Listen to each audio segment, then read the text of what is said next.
السلام علیکم ورحمت الله وبرکاته. محترم ورونو، نن ډېر یو اهمه موضوع باندې بحث کول غواړو. تاسو نه هیله ده چې دا تر پایه پورې تر اخره پورې ضرور وګورئ او خپل ملګرو او خپل کورنۍ ته ورسوي. زموږ په معاشره کې ډېر داسې نظریات دي چې د هغې د وجې نه مونږه د هلاکت طرف ته بوتللی شي. ډېر خلک دا ګمان کوي چې دا وایرس کرونا وایرس چې کوم دی دا صرف په کافرانو باندې اثر کوي، مسلمانانو باندې اثر نه کوي. اول دا. دویم، احتیاط چې دی دا د ایمان د کمزورۍ سره مترادف کوي. و دې څوک چې احتیاط کوي د دې ایمان کمزوری دی. او د احتیاط نه کولو نقصانات دا. دریم، په دې وخت کې عام افواهات خورېږي، لکه پرون چې کومه افواه خوره شوې ده د تور چي باره کې، په دې ټولو باندې خبرې کوو. اول راځو اولنۍ خبرې ده. ډېر خلک دا وایي چې دا کرونا وایرس دا صرف په کافرانو باندې اثر کوي، مسلمانانو باندې اثر نه کوي. دا خبره بالکل غلطه ده. کرونا وایرس چې دا یو عذاب دی او یو عامه وبا ده چې زموږ د عملونو د وجې نه الله سبحانه وتعالی په موږ باندې نازله کړې ده.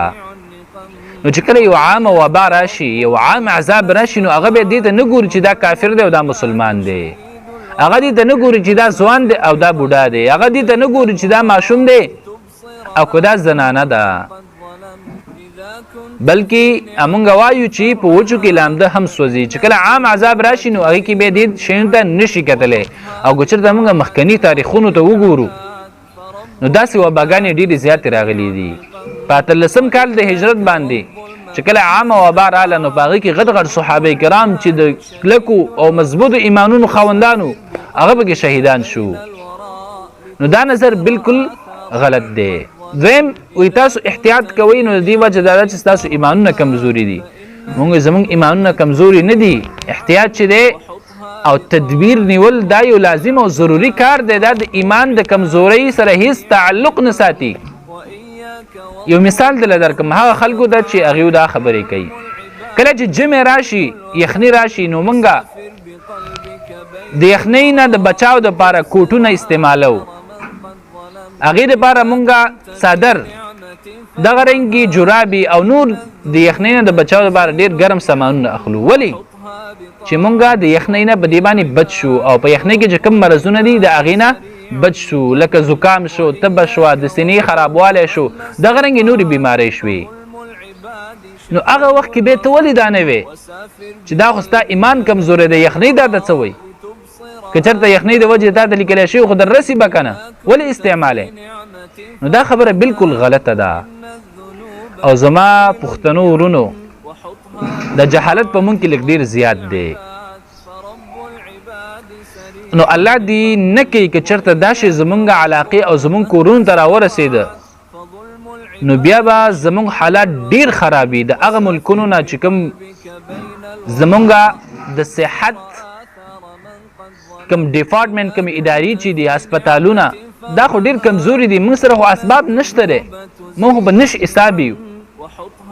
نو هغه ملکونه چې هغوی سره دا هر څه وو، هغوی په دې باندې قابو رانه وستله، د هغوی قابونه ووتله ده. نو زمونږ به بیا څه حال؟ زمونږ خو په هر یو کوټه کې یو کورنۍ اوسېږو. مونږ دپاره خو بیا د ځای هم نشته چې هلته ځانونه قرنطین کو. نو الله دې مکي، الله دې نه کړي چې دا شی زمونږ کورونو ته راورسېږي. او دا د یو کس د احتیاط نه کولو د وجې نه ټوله علاقه خرابېدلی شي، یو ټول کلی خرابېدلی شي، یو ټول کور به دې مصیبت باندې اخته کېدلی شي. نو احتیاط ډېر ضروري دی او ډېر لازم دی. باید چې هغه احتیاطي تدابیر چې کوم موږ ته حکومتونه وایي، موږ ته ډاکټران وایي، هغې باندې عمل وکړو. دریم، یو افواه خورېږي په دې ورځو کې چې دا کار وکړئ، دا شی وخورئ نو تاسو به د کرونا نه بچ شئ، دا میډیسن استعمال کې تاسو به د کرونا نه بچ شئ. پرون د تورو چې قصه راغلی ده چې یو ماشوم پیدا شوی دی او هغې دا ویلي دي.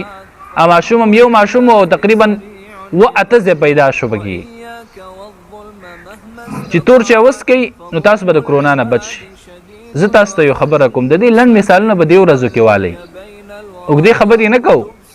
پرون په ایران کې یو دغه شانتي جاهل انسان خلکو ته ویلي دي چې تاسو کیمیکل استعمال کوئ د دې کیمیکلو په وجه باندې به تاسو د کورونا نه بچ شئ نو هغوی چې کله استعمال کړي 300 کسان به دې کې مړه دي دې نه یو څو ورځې مخکې بکینیا کې یو پیر خپلو مریدان ته ویل چې تاسو ډیټول وڅکئ نو دې په وجه باندې به تاسو د کرونا نه بچ شئ نو هغوی چې کله ډیټول څکلي 4 کسانو نو 950 کسان پکې په هغه وخت باندې وفات شوي وو او 4 کسانو حالت هم تشویشناک نو الله مکه چې دومره تور چینه وسکئ چې بیا هم صحت خراب شي او یا نورې کومې وظیفې چې خلک ښایي چې دا شی او دا شی او کومې نسخې ښایي الله لحاظ وکړئ دا شی نه مه استعمالوئ د دې هیڅ دوا نشته دی د دې صرف دوا دا ده چې په خپل کور کې کینئ او الله سبحانه وتعالی ته رجوع وکړئ الله نه وغواړئ